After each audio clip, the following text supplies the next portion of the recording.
piano. Well, I'm very glad to be joined now by two Wagnerians, the critic Fiona Maddocks and the writer Phil Hensher. Very good to see you both. Fiona, we've got one act to go before the entire cycle is finished. What have been your impressions of this production? Oh, for such a big piece, you can't pick out one thing, but it has been superb on the characterisation especially. Yes.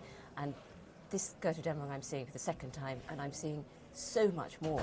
And I think that we will find each time, and television will be very good at showing the incredible, strong, thoughtful characterisation that every singer is bringing to each role. I mean, John Tomlinson, admittedly, I would travel the Rhine and burn in Valhalla for him. I just say that publicly. I do think he is astonishing. What do you think have been the characteristics of this production, Phil? I think it's. I think it's in one way it's been a Wagnerian's production. It's full of kind of little allusions. Sometimes one thinks to almost every great Wagner production of the last 50 years. I think it's balanced very successfully the sort of the fairy tale aspects, the symbolic aspects, and the ordinary kind of human aspects. I think one of the things I particularly remember from it was the way that it really brought out the relationship between Mima and Siegfried in the first act of Siegfried, which is sometimes a little flat, but everything just I've never seemed seen that exactly scene done so well, I don't think. No, it was wonderful. It was really one the of forging scene where he forges the sword. Yes, I mean, the singer who sang Mima had such a kind of brilliant comic gift that actually one was, for once, really quite sorry to see Siegfried kill him, actually, which doesn't always happen. And what would you pick out as your special moments, Fiona, from the cycle or from tonight, either one? Well, I think earlier on in the cycle we had tremendous performances from Bryn Terfel as doing his first Wotan, which was something really very exciting.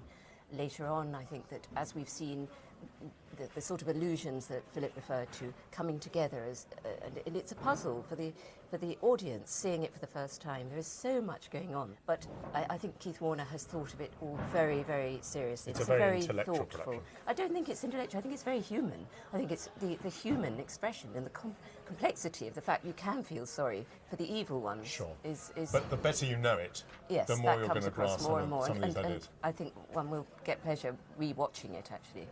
Phil, we've just seen an amazing act, didn't we? I mean, It's astonishing. The second act of Götterdämmerung never fails. You know, I've seen it on wet Tuesday evenings in Mönchengladbach, Krefeld, and it still brings the house down. an extraordinary staging tonight, though. This Yes. piece of equipment that Warner invented for this production, which twirls and becomes a wall and so on, and came forward then as the stage. I mean, it's absolutely dramatic, isn't it? Yes, I think it works so well, this act, because he's got a very, very consistent visual look to it.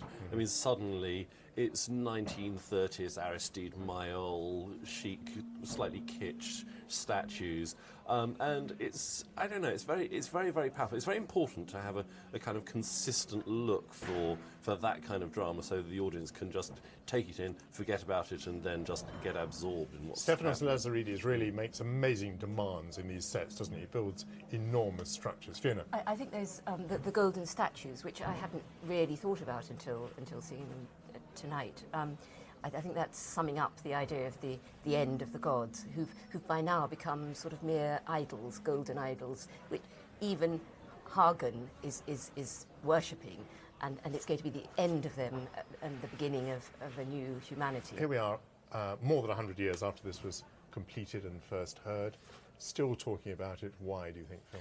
Well, I think the reason is that it had such an extraordinary history, the creation of it. I mean, he wrote the words in 1848. He wasn't writing the music until 1871. It has such a complicated genesis that really, I don't think he knew what it was about by the end of it. It's just so full of possible meanings. And I mean, I think that actually the wonderful thing about Götterdämmerung is that the curtain comes down and you can't put the feeling at the end into words. It won't go into words. We have no idea what it means. Anyone who says they know what Götterdämmerung means is fooling themselves. And that is the emotional experience that's lying ahead of us. So thank you very much, Fiona Maddocks, Phil Hensher. Well, Brunhilde emerges as the real hero of Wagner's Ring Cycle. She's the irrepressible warrior of Die Walküre, which is named after her. She finds love in Siegfried, and she achieves wisdom through intense suffering in Götterdämmerung. I asked Lisa Gastine and John Treleaven how the character of Brunhilde develops during the cycle. In Act 2 of Götterdämmerung, that is that's the completion of the process of her becoming a human, where she realises she's been betrayed. She realises everything. She understands now what it is to be human. She sees the mistakes and she doesn't want it.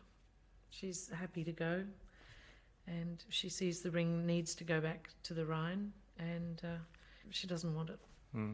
It's over. She's had Siegfried, who was the most wonderful thing ever to happen to her, and that's it. Really.